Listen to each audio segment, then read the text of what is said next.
It's great to be here as your new vicar. For my family and I to have been so warmly welcomed into the community here in Warnham and into this church family.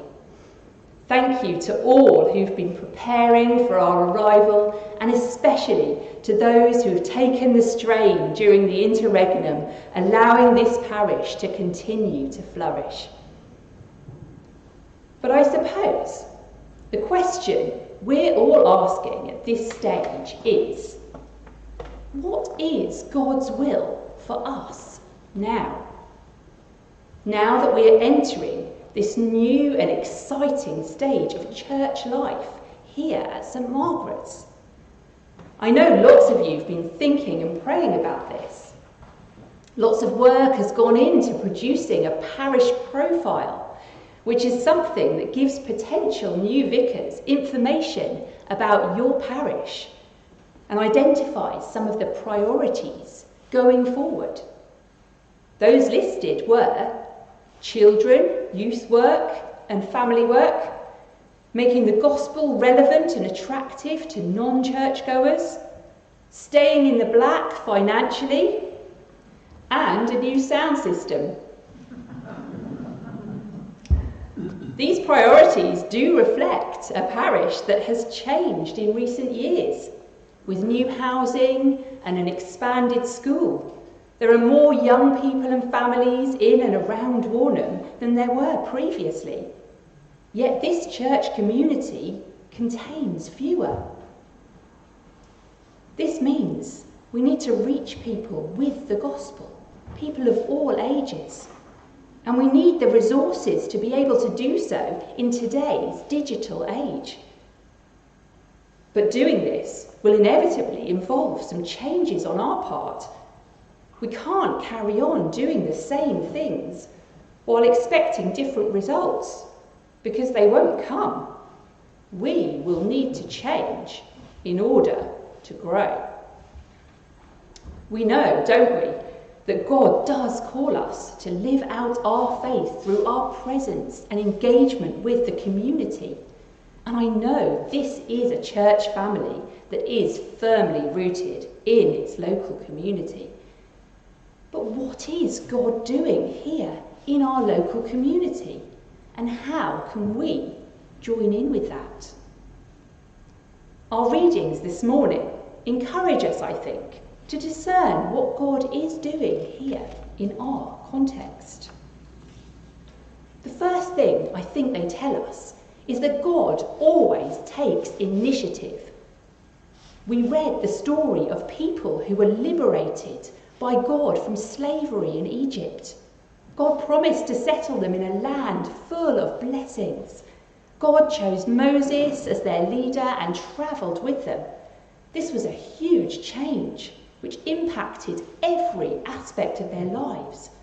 Soon the people of Israel began to complain. They were missing the food they used to enjoy, as well as their social surroundings. Moses was, of course, the immediate person to face the anger as a leader. He found it so frustrating to cope with the complaining people in his care. Moses almost gave up. But then he approached God. There's great learning from this story for all church members, including those in leadership. Moses acted as in charge of this group, but God did not intend Moses to simply take charge of these people, to maintain and manage or solve their problems. God expected Moses to take initiative and to be proactive. God equips Moses by asking him to gather 70 people as elders and leaders from among the people. They were to bear the burden with Moses and to support him, so that it was not a lone battle for him. God takes some of the power from Moses and he shares it with 70 other leaders. Moses learned that he is called to take initiative in building people of power. He was to be an enabler, to build the capacity of people in his care, so they might continue their journey to the promised land with confidence. That is what I hope that we should be able to do together. Towards the end of my curacy, I can remember being asked what kind of parish might be right for me as an incumbent minister. And I listed a few things that were important. I wanted to be somewhere with a church school, not at one extreme or the other in terms of tradition, but somewhere a bit more in the all-embracing middle. I wanted to be part of a church family that is well connected to and at the very heart of its local community. This was the type of place that I felt God wanted me to be. And then someone said to me that I should consider Warner.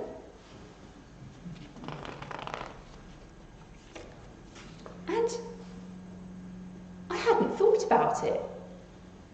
And that's strange because I knew Jules as part of my clergy chapter group, and I remember wishing her well when she left.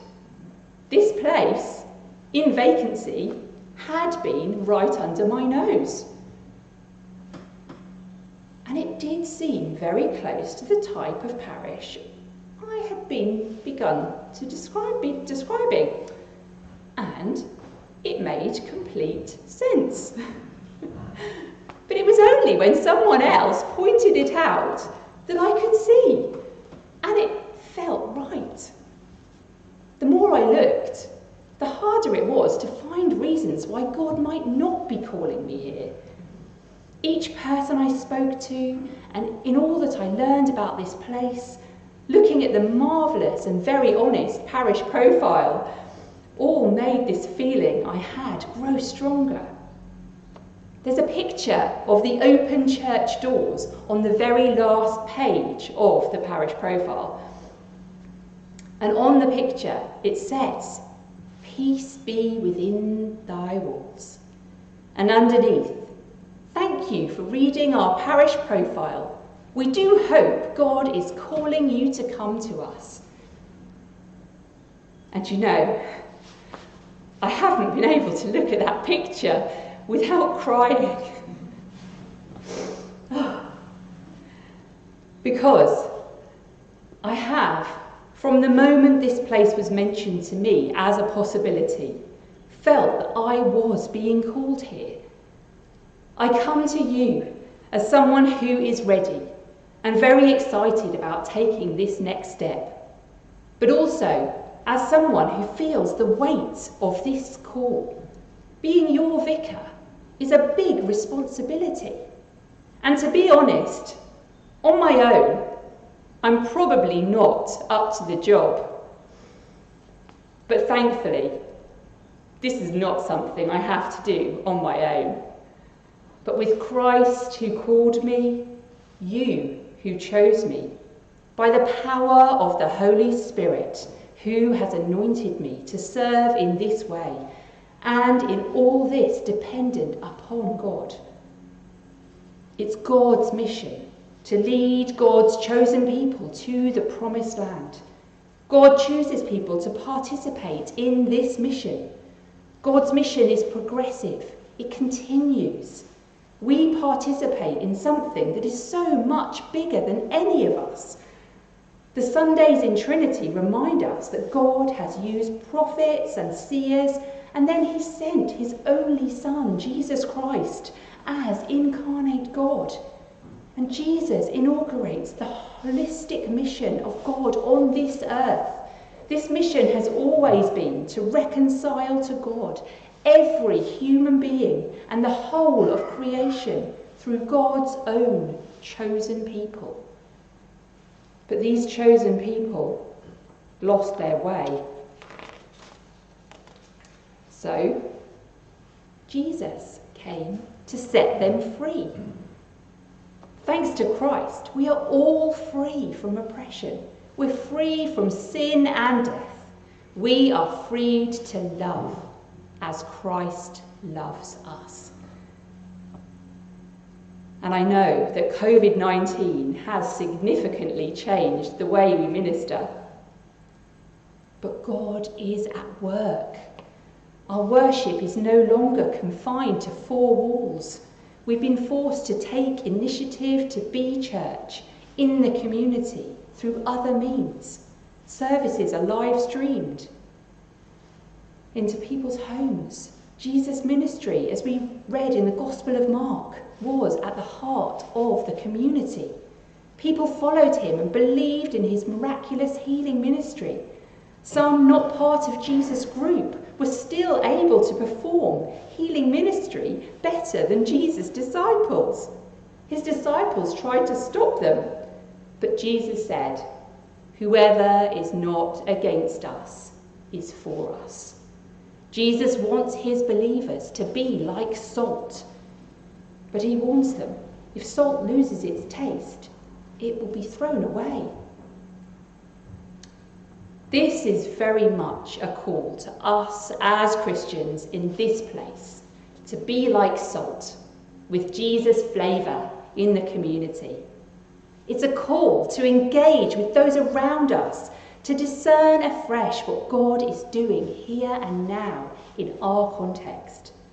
It's a call to continue to engage and connect with those who might not call themselves Christians, but who are for us in all sorts of ways through the positive difference they are making in the world. We are here to take initiative and to move from maintenance to mission. I look forward to continuing to respond to this call along with you all and to embarking on this exciting journey together with God's help through Christ and in the power of the Holy Spirit. Amen.